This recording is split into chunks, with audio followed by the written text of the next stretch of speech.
Jai Hind students, welcome to physics class. I hope all of you would be fine at your homes. Now, all of you have studied science. My question is that what is science? Science is derived from a Latin word. That word is scientia, which means to know.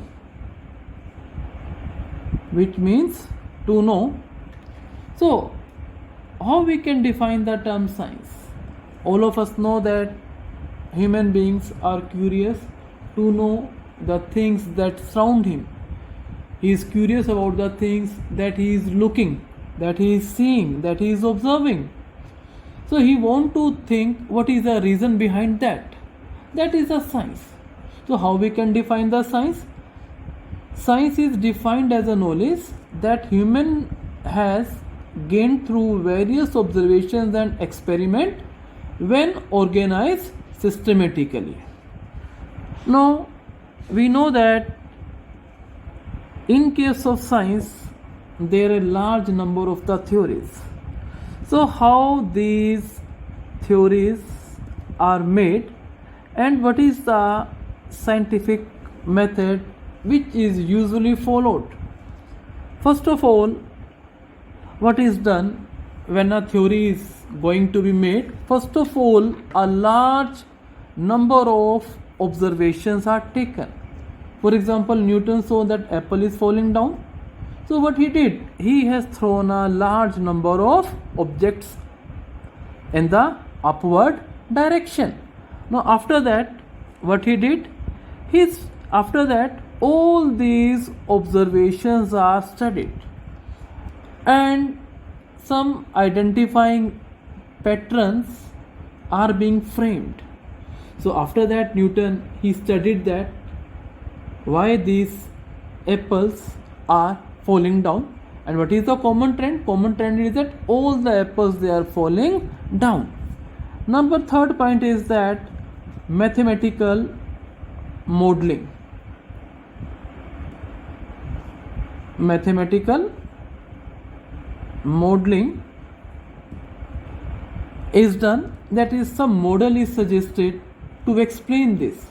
So Newton has explained that objects, they fall downward because of gravitation. Next is theoretical prediction is also done. Theoretical prediction means what is not actually observed on the basis of suggested model, right?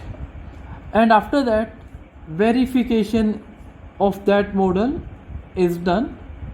And as far as Newton's law of gravitation is concerned, this law has been verified and this law has explained a large number of the phenomena, like the revolution of planets around sun, revolution of satellites around planet, and launching of artificial satellites, etc. It can be explained by the theoretical predictions. Next is, all of you have studied physics also. So what is physics? Physics is derived from a Greek word physis. Greek word physis, which means nature. So physics can be defined as the study of nature and natural phenomena. Now in physics we can explain a large number of phenomena by means of two principal thrusts. One is unification, another one is reductionism. Unification means a single concept can explain a large number of phenomena. For example, law of gravitation. It can explain the motion of planets around sun. It can explain the motion of satellites around a planet. It can explain the launching. It can explain the you can say artificial planets. They are orbiting around Earth. So phenomena concept is one, but it can explain many phenomena. Second is reductionism. Now listen, reductionism means both unification and reductionism, they are entirely opposite to one another. For example, in this reductionism, sometimes a system is very very big and it is not possible that we can study the entire system. What we do, we consider a very small part of the system and we analyze that part of system. On the basis of that we can do our conclusion. For example, if I want to find the temperature of a place, it is not wise that I have to find the temperature of each and every point, because there are infinite number of the points. For example, if I want to measure body temperature, there are a very large number of the points on the body temperature, but if I consider a part of body and I put the thermometer there, I can find out the body temperature. So that process is the reductionism. Now this was about the physics and the sciences. If I categorize the science can be divided into two categories. One is physical sciences, another one is biological sciences. What are the physical sciences and what are the biological sciences? Now listen, biological sciences, they deal with the living beings. For example, zoology, botany, veterinary, and what about the physical sciences? These sciences, they deals with the non-living things. For example, physics, chemistry, oceanography, many more, engineering. So these are the physical sciences. Nowadays, the delicate boundary between physical sciences and the biological sciences, in certain discipline it does not exist. Now chemistry is also a part of physical sciences because it deals with the non-living things, atoms, etc. They are the non-living reactions taking place, they are non-living, but they can be used for the living beings. For example, biochemistry. In biochemistry, we use the concepts of chemistry to explain the biological phenomena. Biophysics, we use concepts of physics to explain biology. If when we eat, food goes down in stomach because of gravity, so that is the biophysics. So the boundary between physical sciences and biological sciences, in certain areas it does not exist. Next is fundamental forces in nature.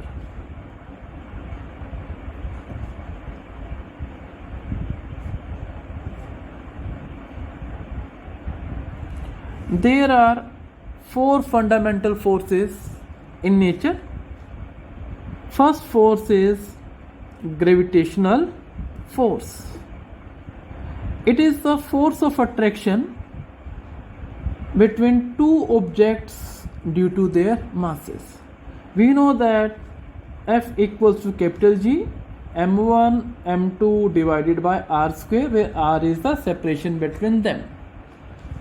Now what are the important points of this gravitational forces?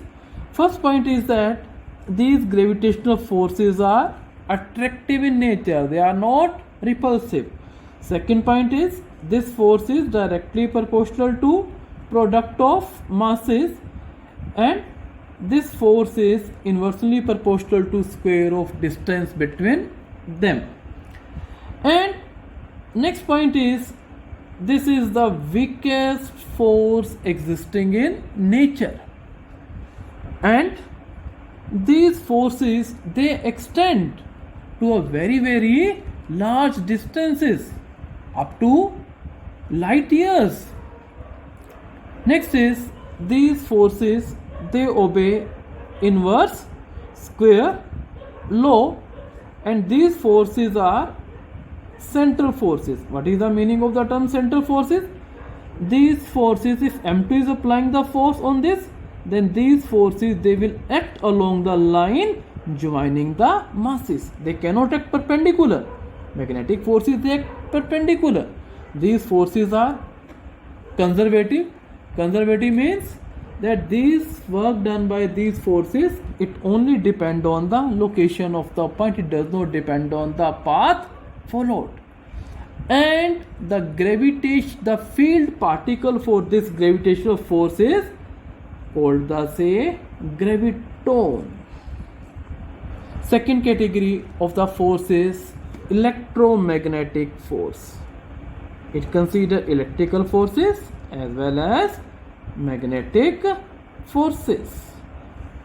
Forces between two charges and the forces between two poles. Like poles repel each other, unlike poles repel each other.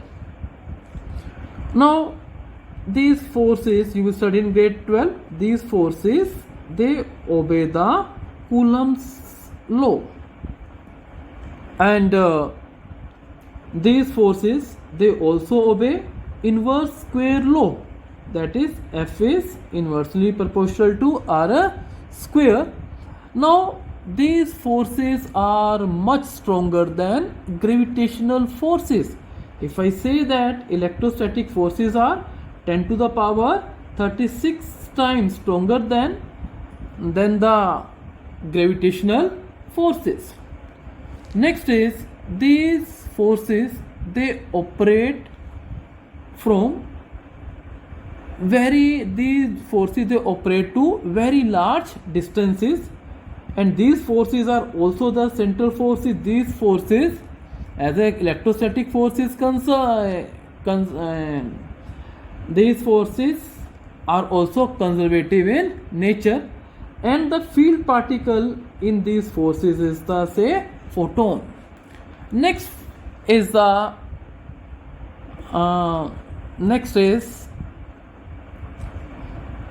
nuclear force. Now listen, it is very surprising that size of nucleus is very small, of the order of 10 to the power minus 15 meter. Then how protons are living, how protons are there within this small nucleus? Instead these protons they are repelling each other. It is because of a strong force called the nuclear force. So nuclear forces, these are the strongest forces acting in nature.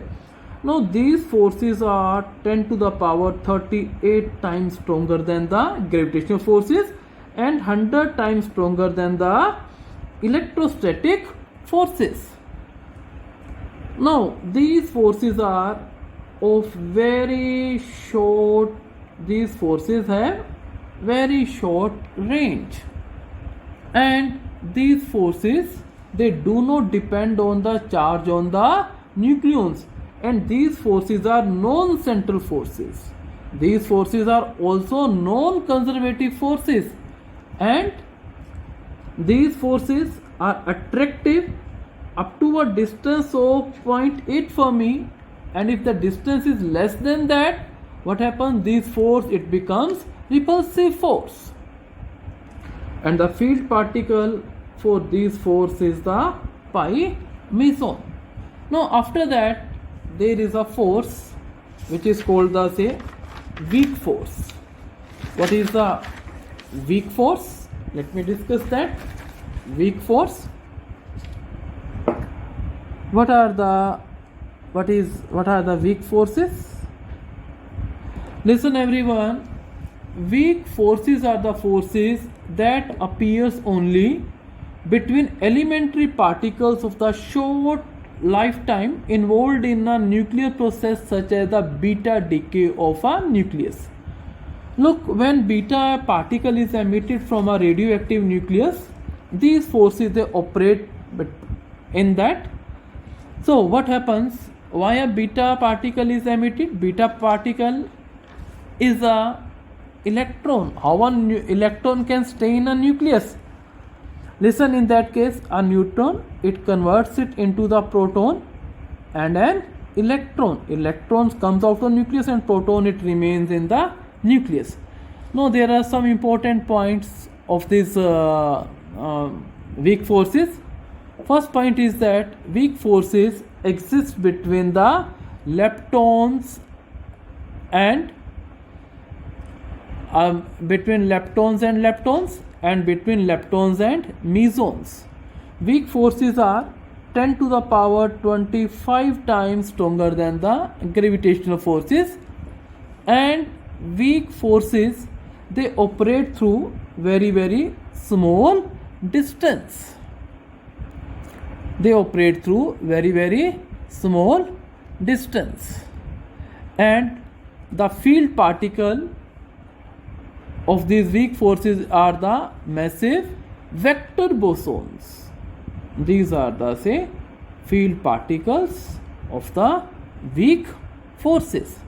If I want to find out the ratio of gravitational force to the ratio of weak force to the ratio of electrostatic force to the ratio of nuclear force, this ratio is 1 ratio 10 to the power 25, ratio 10 to the power 36, ratio 10 to the power 38.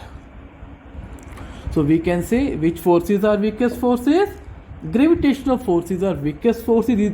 Weak forces are not weakest forces. These are the gravitational forces are weakest forces in the nature. Now there are certain conservation laws also.